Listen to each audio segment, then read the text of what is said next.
Hey guys, what's up? It's Megan. Welcome back to my channel.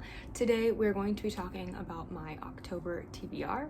October is like my favorite month of the entire year. I live for the spooky vibes. I've got quite an ambitious stack for a mood reader.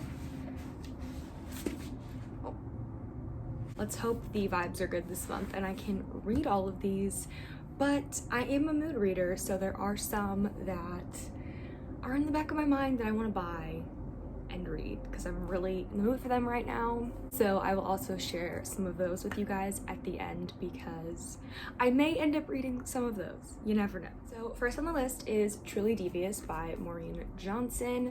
I've heard amazing things about this book. It's a YA dark academia, takes place at like a prep school. The founder of said prep school's wife and daughter went missing after it opened, and there was a letter signed Truly Devious, and then I believe our main character that we follow is a current student and Truly Devious strikes again. So need to read this. I believe there are 4 books in this series, so here we go. Next on the list is one that was all over BookTube last October. That's Clown in a Cornfield by Adam Caesar. I did not know this was a YA novel until I went to Barnes & Noble and could not find it, and then I felt stupid when the worker went into the YA section and it was like right there. It's giving small town slasher vibes with a clown. The cover, I'm obsessed, and I need to read this. This might actually be my next read because it's nice and short, and I've been wanting to read this for like over a year now, so it needs to happen. So I was a huge fan of the Fear Street movies that came out last October on Netflix, and they were inspired by R.L. Stine novels. And I was at Half Price Books actually a few months ago and found this bind up of 2 of the Fear Street novels, The Dead Boyfriend and Give Me a Kill. I need to get this sticker off because it's becoming the bane of my existence. The Dead Boyfriend is about a girl named Caitlin who is in her first real relationship, but then she finds out that her boyfriend's cheating on her. Once her rage subsides, she realizes he's dead and that she killed him. Yeah. Then in Give Me a Kill, there's only one spot open on this girl's cheerleading squad in high school, and she will do absolutely anything to get on this squad, including murder. So these sound super fun and I am pumped to read them. So I read Final Girls by Riley Sager a month or 2 ago and really enjoyed it. It was my first ever novel by him that I've read.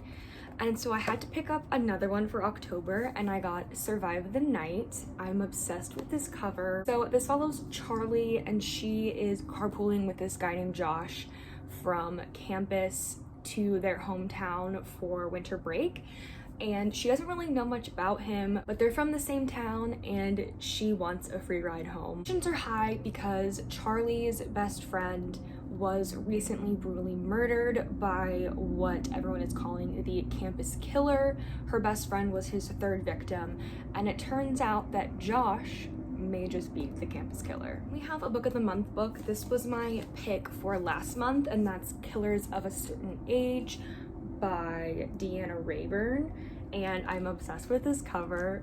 It's absolutely perfect. These women have worked as assassins for 40 years, but then someone is trying to kill them, so now they have to defeat an assassin who wants to kill assassins. So they are like retirement age, so I'm super excited to read this. It sounds like such a good time. And then lastly, I have my book of the month pick for this month, which is Sign Here by Claudia Lux. I'm obsessed with this cover as well, like the blood dripping.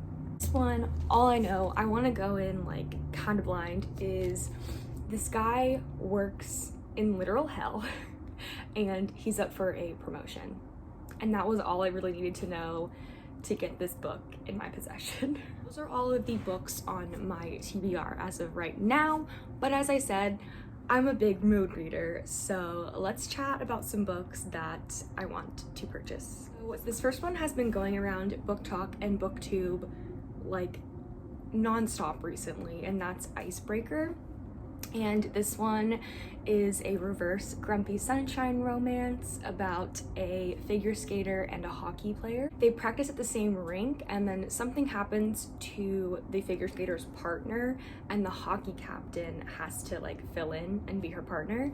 So like some forced proximity, and I'm here for it. I've heard this is like an almost 500-page romance, which I have never read. So next is Hex by Jenny Fagan. I saw this on one of Kat's recent uploads and it sounded right up my alley and like nothing else I've ever read before. It takes place in the late 1500s and a woman is accused of witchcraft because that happened apparently all the damn time back then.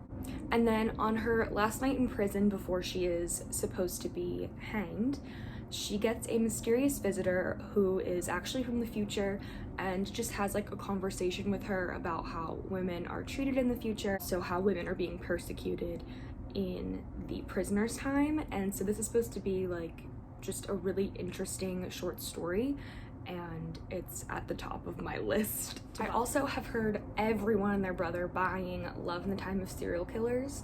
Love this cover, iconic. And it's basically about this girl who is living in a town where there is currently a serial killer, and I believe she's trying to solve the case, and her neighbor is an FBI agent who is also on the case, and they're supposed to have a romance, I believe. That is it for my October TBR and book wish list. Please let me know if you guys have read any of these books, and I will see you in my next video. Bye!